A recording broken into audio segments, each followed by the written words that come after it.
Hey y'all, Country Cuz here. As you can see, I've been busy today. I took this old TV console and made it into a dog bed, or a cat bed, or a ferret bed, whatever kind of little critter you got that needs a nice little bed.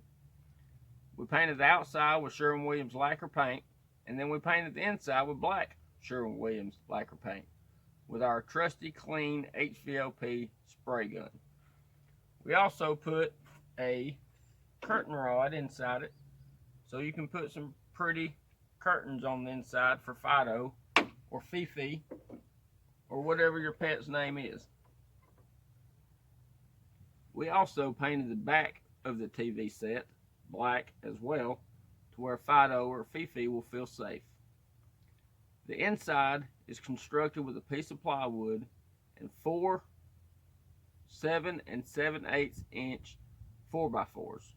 And then I screwed it all down. It's not going to come out.